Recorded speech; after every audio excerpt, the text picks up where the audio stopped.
धामी से कहा 3 साल क्यों गिन रहे हैं? आपका 1.5 साल पिछला भी तो गया है। आपको पूरे 5 साल हो गए हैं। ना आपने कृषि पे कोई ध्यान देने की बात, आप केवल जुमलेबाजी करती है। कहती कि 2024-25 तक हम किसान की आय दुगनी कर देंगे। तो आपकी खेती तो पूरे गढ़वाल बंजर पड़ा हुआ है, लेकिन दिमाग लगाना पड़ेगा और मुझे लगता है दिमाग है ही नहीं आपके पास। ये 3 वर्ष उत्तराखंड राज्य के लिए, उत्तराखंड राज्य के निवासियों के लिए बेमिसाल और इन 3 सालों में आदरणीय मुख्यमंत्री पुष्कर सिंह धामी जी ने जो वायदे हमारी पार्टी के द्वारा जनता से किए गए थे, हर वायदे को पूरा करने का काम धामी सरकार ने किया है। हम चाहे यूसीसी की बात करें, धर्मांतरण कानून की बात करें, देश के सबसे सख्त नकल विरोधी कानून की बात करें, हर क्षेत्र में राज्य ने अन्य राज्यों को प्रेरणा देने का काम किया है।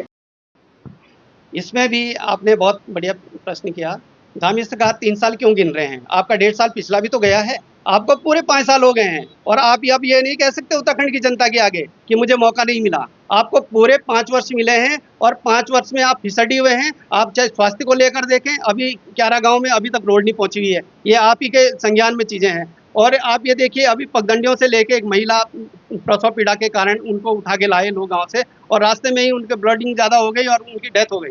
तो ये तो आपकी व्यवस्था है, तो आप 3 साल ये क्यों गिना रहे हैं? आपके पूरे 5 वर्ष हुए हैं और आप जो उत्तराखंड को जिस प्रकार के से व्यवस्था देनी थी, जिस प्रकार से हमारे शिक्षा की जो व्यवस्था थी, जब आप यूसीसी की बात करते हैं, आपने यूसीसी में कहा है कि हम समान नागरिक संहिता की जब आप बात करते हैं, तो आपने क्या जो ये केंद्रीय विद्यालय जो ये शहरों में रहने वाला व्यक्ति है, जब वो अपने बच्चों को केंद्रीय विद्यालय के स्तर पे पढ़ाता है, क्योंकि जब जो हमारे जो प्रतियोगिताएं होती है, परीक्षाएं होती है, उसमें जो लेवल है वो केवल सेंट्रल स्कूल जैसे लेवल पे उसमें प्रतिभाग करना पड़ता है लोगों को। तो जो प्राइमरी में पढ़ के जो बच्चा आएगा, वो क्या उसमें प्रतिभाग कर पाएगा ठीक से? तो जब ये आप समान नागरिक संहिता की बात करते हैं, तो ये जो व्यवस्था है, ये आपको गढ़वाल में पहले सुदृढ़ करनी पड़ेगी। तब तक ये बिल्कुल आधी अधूरी बातें हैं और इसको हम बिल्कुल नकार रहे हैं। और जिस प्रकार से क्या बोलते हैं स्वास्थ्य की बात आप करते हैं, स्वास्थ्य की भी मैंने अभी बात कर ली कि इस तरीके से लोग पगडंडियों से उठा के लेके आ रहे हैं। तो और रोजगार की बात कर रहे हैं, तो ये जो लाइफ लाइन थी जिस पे आपने अभी डिबेट भी रखी है इस पे, तो ये जो लाइफ लाइन थी, लाइफ लाइन में भी हम लाखों लाख लोगों को हर साल रोजगार दे सकते हैं, लेकिन आपने कोई ऐसे वैकल्पिक कोई ना आपने टूरिस्ट डेस्टिनेशनों का निर्माण किया जहाँ से हमारा कोई एक रोजगार का आंकड़ा आता, ना आपने कृषि पे कोई ध्यान देने की बात की। आप केवल जुमलेबाजी करती है, पार्टी पूरी आपकी पार्टी जुमलेबाजी करती है, कहती कि 2024-25 तक हम किसान की आय दुगनी कर देंगे। आप बताइए कौन सा वो है भाई आपके पास ऐसा हथियार जो आप दुगनी कर पा रहे हैं?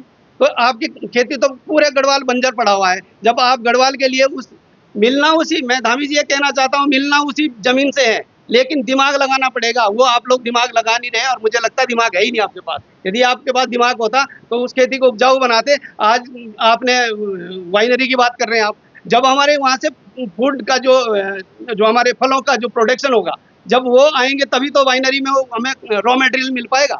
आपकी कोई ऐसी उत्तराखंड के लिए व्यवस्था नहीं है। हम लोगों ने तो यूकेडी ने ये सोचा था, जब पहले भी राज्य जब निर्माण हुआ, तो हमने सोचा कि जो ये बड़े बड़े दल हैं, इनके पास अनुभवी लोग थे, नारायण दत्त तिवारी जैसे अनुभवी लोग थे, नित्यानंद स्वामी जैसे अनुभवी लोग थे, कि चलो ये राज्य को आगे बढ़ाएंगे। लेकिन आप बिल्कुल धरातल पर फेल हुए हैं। और आज जनता को ये सोचना पड़ेगा कि जो हमारी पहाड़ की भूमि है, वो केवल एक क्षेत्रीय पार्टी ही समझ सकती है उसका दर्द, और वो पूरी तरीके से जानती है कि हमें अपने जमीन को किस प्रकार से उसको उपजाऊ बनाना है और किस प्रकार का उसमें प्रोडक्शन को हमने उत्पन्न करवाना है, और किस प्रकार से हमारे जो भी जितने युवा हैं, हम उनको किस तरीके से ज़्यादा हर साल कम से कम 1-1 लाख तक का वैकल्पिक रोजगार देने का काम करें।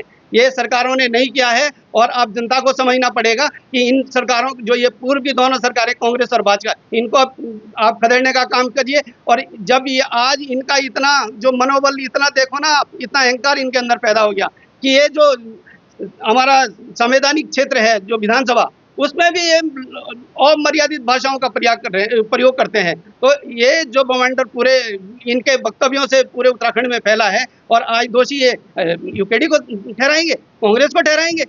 भाई वक्तव्य तो आपने दिए ना, तो आप अपने क्या आपके माँ बाप ने इसीलिए इस तरीके की शिक्षा दी है कि आप ऐसे जो हमारे लोकतंत्र का जो मंदिर है उसमें ऐसी अमर्यादित भाषा का प्रयोग करेंगे?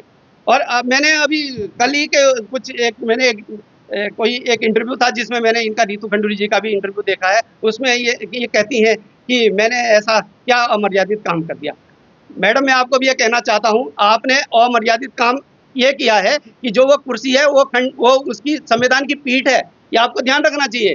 और सबसे बड़ी जो दोषी हैं वो आप इसलिए हैं क्योंकि यदि आपने उस अभद्र व्यक्ति को उसी समय रोक दिया होता तो ये बवंडर इतने तेजी से नहीं फैलता और ये आपकी जिम्मेदारी बनती थी। आपने अपनी ड्यूटी का पूर्ण रूप से निर्वहन नहीं किया, इसलिए आप बिल्कुल उस कुर्सी पर रह नहीं सकती, ये भी हम कहना चाहते हैं। और केंद्र इनका क्या डिसीजन लेता है हम उनका इंतजार कर रहे हैं। हम तो चाहते हैं कि जल्दी से जल्दी ये हमारी 2 लोगों पे अभी बिल्कुल ज़्यादा फोकस है, जो जिसमें से इन्होंने एक ने तो इस्तीफा दे दिया और अभी एक रितु भंडूरी जी है। बाकी दोनों जो व्यक्ति हैं ये सुबोध उनियाल जी और जो हमारे ये क्या बोलते हैं दूसरे कौन थे,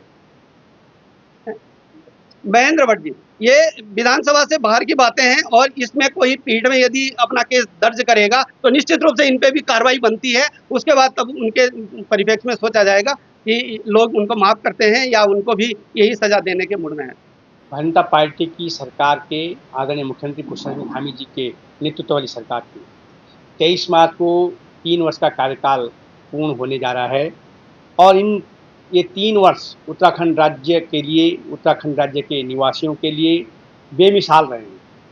और इन 3 सालों में आदरणीय मुख्यमंत्री पुष्कर सिंह धामी जी ने जो वायदे हमारी पार्टी के द्वारा जनता से किए गए थे, उस हर वादे को पूरा करने का काम धामी सरकार ने किया है। और ऐतिहासिक कार्य उत्तराखंड राज्य में हर क्षेत्र में हुए हैं। हम चाहे यूसीसी की बात करें, धर्मांतरण कानून की बात करें, देश के सबसे सख्त नकल विरोधी कानून की बात करें, हर क्षेत्र में राज्य ने अन्य राज्यों को प्रेरणा देने का काम किया है। और नकल विरोधी कानून तो देश के लोकसभा से भी पारित किया गया। कहीं ना कहीं अन्य राज्यों ने और देश ने भी उत्तराखंड राज्य में जो नियम और कायदे बनाए गए उनको उनका अनुकरणीय रहे हैं। हम ये कह सकते हैं कि आदरणीय मुख्यमंत्री पुष्कर सिंह धामी जी के जो 3 साल हैं ये उत्तराखंड राज्य के लिए हर लिहाज से उत्तराखंड राज्य को श्रेष्ठ उत्तराखंड, समृद्ध उत्तराखंड, सशक्त उत्तराखंड बनाने की दिशा में सार्थक रहे हैं। आपकी इस पर क्या राय है, हमें कमेंट कर जरूर बताएं। इसके साथ ही आप हमारे YouTube चैनल को सब्सक्राइब कीजिए। आप हमें Facebook, Instagram, Twitter पर फॉलो भी कर सकते हैं और संवाद 365 के साथ एक क्लिक में जुड़ने के लिए डाउनलोड कीजिए संवाद 365 ऐप।